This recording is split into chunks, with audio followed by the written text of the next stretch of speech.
Hello नमस्कार दोस्तों। आज हम जानेंगे link between health and economic development के बारे में। तो सबसे पहले हम जान लेते हैं कि हेल्थ होता है क्या और इकोनॉमिक डेवलपमेंट क्या होता है। तो हम उसे रिलेट भी कर सकते हैं। तो हेल्थ क्या होता है? State of physical and mental wellbeing with absence of disease. यानी कि यदि आपके अंदर कोई शारीरिक बीमारी ना हो, आप शारीरिक स्वस्थ हो, मानसिक स्वस्थ हो, वही आपका हेल्थ होता है। यानी कि आप एक हेल्दी पीपल हो। तो हेल्थ समझ में आ गया। अब हम इकोनॉमिक डेवलपमेंट की बात करते हैं। तो इकोनॉमिक डेवलपमेंट क्या होता है? यदि हमारे कंट्री की आर्थिक स्थिति सही हो, अच्छे से वर्क हो रहा है, वहाँ जितने लोग हैं वे लोग हेल्दी है, तो अच्छे से काम करेंगे तो हमारा इकोनॉमिक डेवलपमेंट होगा। तो अब देखते हैं कि इकोनॉमी में अगर कोई व्यक्ति बीमार हो जाता है तो हमारी इकोनॉमी कैसे इफेक्ट होती है। तो सबसे पहले ये जान लेते हैं। यदि एक इंसान इल हेल्थ से, तो सबसे पहले क्या होगा? लॉस ऑफ इनकम उसका होगा, क्योंकि बीमार है तो काम पे नहीं जा सकता, तो उसकी आमदनी खत्म। Loss of property and wealth, धीरे धीरे क्या होगा? बीमार है तो अपनी इलाज के पीछे वो सारे पैसे खर्च कर देगा, क्योंकि बीमार होता है तो इंसान के पीछे काफ़ी सारे पैसे, अगर क्रॉनिक डिजीज है तो पैसे लग जाते, तो क्या होगा? उसकी प्रॉपर्टी और वेल्थ धीरे धीरे खत्म होती जाएगी। Loss of years in education, मान लीजिए वो एक स्टूडेंट पढ़ाई कर रहा है और उसे कुछ क्रॉनिक डिजीज हो गई है, तो उसके काफ़ी सारे साल जो है बर्बाद हो जाते हैं, पढ़ाई उसकी बीच में रुक जाती है। Reducing quality of human resources, अब एक अस्वस्थ व्यक्ति की क्वालिटी तो डिग्रेड हो जाती है, क्योंकि बीमार है, उसका हमेशा क्या होगा? मानसिक तनाव से जूझता रहेगा, तो काम सही तरीके से नहीं कर पाएगा, तो क्या होगी? उसकी क्वालिटी धीरे धीरे डिग्रेड हो जाएगी, तो हमारा क्वालिटी भी डिग्रेड हो गया ह्यूमन रिसोर्सेज का। Lower productivity, lower GDP. अब क्या होगा? अगर एक इंसान सही तरीके से काम नहीं कर पा रहा है तो क्या प्रोडक्शन सही होगा? नहीं होगा। वो धीरे धीरे काम कर रहा है, तो जो वो काम पहले एक दिन में करता था वो 2 दिन लगा रहा है, क्योंकि वो बीमार है, तो प्रोडक्टिविटी कम हो गई। अगर प्रोडक्टिविटी कम होती है तो हमारी कंट्री की जीडीपी भी कम होगी, क्योंकि कम प्रोडक्शन हो रहा है, तो जीडीपी भी कम हो जाएगी। लोअर कैपिटल फॉर्मेशन, अब इससे क्या पता चल रहा है कि हमारा जो कैपिटल फॉर्मेशन है वो कम हो रहा है, हमारी कंट्री की कैपिटल फॉर्मेशन कम हो रही है, और कैपिटल फॉर्मेशन अगर कम होगा तो हमारी इकोनॉमिक डेवलपमेंट कम हो जाएगी।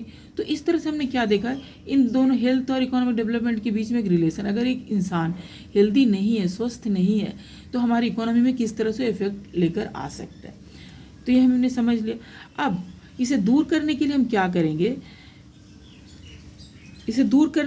करेंगे? कि सबसे पहले तो इसकी क्वालिटी ऑफ लाइफ हमें इम्प्रूव करना होगा। एक इंसान कैसा जी रहा है वो देखना है, उसकी क्वालिटी कैसी हो, खाना किस तरह से खा रहा है, उसकी सराउंडिंग कैसी है। तो अगर क्वालिटी इम्प्रूव होती है तो हेल्थ भी सही रहेगा, तो इसके लिए क्वालिटी इम्प्रूव भी करेंगे। और नेक्स्ट क्या करेंगे? हम बेटर एजुकेशन, अच्छी एजुकेशन देंगे ताकि उसकी क्वालिटी अच्छी रहे, उसे अगर एजुकेशन अच्छी रहेगी तो समझ पाएगा कि हमें क्या अच्छा काम करना है, किस तरह से रहना है। Higher standard of health and nutrition, उन्हें अच्छी हेल्थ समय समय पर चेकअप हो, उनका अच्छी तरह से उनकी डाइट हो, खाना पीना उन्हें अच्छे तरीके से मिले, न्यूट्रिशनल फूड उन्हें अवेलेबल हो, उनकी हेल्थ चेकअप हो। तो इससे क्या होगा? तो ये सब कब होगा? जब उसके पास अच्छी एजुकेशन होगी, तो उसे पता रहेगा कि हमें क्या करना है। साथ ही साथ लेस पॉवर्टी, अगर अच्छे तरीके से एजुकेशन मिले तो अच्छे से उनका विकास होगा, तो पॉवर्टी भी कम हो जाएगी। क्लीन एनवायरनमेंट, यदि एनवायरनमेंट क्लीन हो तो बीमार कम पड़ेंगे। अब इन सब चीज़ों को हम नापेंगे कैसे, मेजर कैसे करेंगे कि हमारे कंट्री में किस तरह से लोग, तो इसके हम SDI मेजर करते हैं। इसमें क्या क्या आता है? लाइफ एक्सपेक्टेंसी इंडेक्स आती है, एजुकेशन इंडेक्स आती है, इनकम। अब लाइफ एक्सपेक्टेंसी इंडेक्स क्या है? कि एक इंसान की एवरेज एज जो है उससे पहले अगर ज़्यादा लोगों की संख्या जो है, जो लाइफ एक्सपेक्टेंसी जो इंडेक्स है हमारा, जैसे मान लीजिए कि इंडिया का 65 है, अगर ज़्यादा लोग 65 से पहले मरे, यानी कि उनकी हेल्थ कंडीशन सही नहीं है। इसी तरह से एजुकेशन इंडेक्स को देखेंगे हम, ओवरऑल पूरे कंट्री का जब हम एजुकेशन इंडेक्स निकालते हैं और वहाँ पर यदि हम पाते हैं कि बहुत सारे लोग जो है इलिटरेट है, तो यानी कि एजुकेशन सही नहीं है, इस वजह से लोगों को सही जानकारी नहीं मिल पा रही और वो लोग बीमार हो रहे हैं। तो ये भी हमें पता चल जाता है। और हमारे इससे भी पता चले इकोनॉमिक डेवलपमेंट कितना होगा। इनकम इंडेक्स, अब कितने लोग इनकम कर रहे, कितने लोग पॉवर्टी लाइन के बिलो है, कितने लोग एबव है, तो इनकम इंडेक्स से ये हमें पता चल जाता है। तो ये जो तीनों चीज़ें हैं ना, इनसे हमें पता चल जाता है कि हमारी इकोनॉमी किस तरह से चल रही, लोगों की स्टेटस कैसी है, लोग की लाइफ एक्सपेक्टेंसी कैसी है, एजुकेशन कैसे, इनकम कैसा है। इनका डेटा से हमें इन चीज़ों का पता चल जाता है कि हमारी कंट्री के लोग जो है कितने हेल्दी है, कितने एजुकेटेड, और उनकी इनकम कितनी है। ये अगर पता लग जाता है तो फिर गवर्नमेंट क्या करती,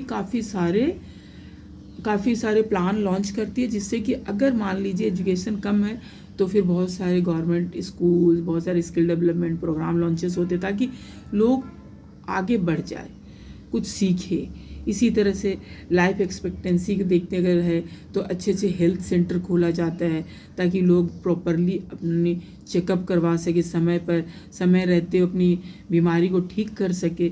इनकम के ऊपर भी फोकस किया जाता है कि ज़्यादा लोग पॉवर्टी लाइन से बिलो है तो उनको किस तरह से ऊपर लाया जाए, उनके लिए क्या क्या सुविधाएं दी जाए, कैसे वो लोग आगे बढ़े।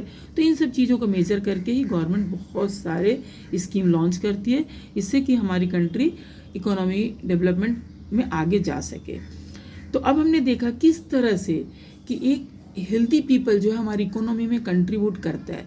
तो यही चीज़ होता है link between health and economic development. तो होप कि क्लियर हो गया होगा।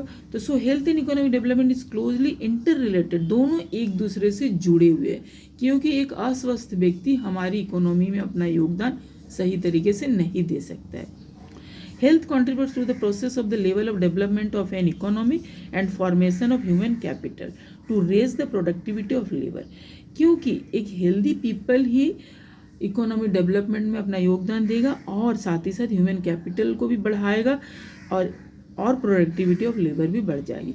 तो हमने इन कारणों से क्या होता है, तो due to this strong linkage in health and economic development, तो इन सब वजह से ही हमारी हेल्थ और इकोनॉमी डेवलपमेंट में काफ़ी स्ट्रॉन्ग लिंकेज है। तो होप कि आपको आज का समझ में आ गया होगा कि हेल्थ और इकोनॉमिक डेवलपमेंट में क्या लिंक है। अगर अच्छा लगा तो लाइक शेयर सब्सक्राइब जरूर कीजिए। धन्यवाद।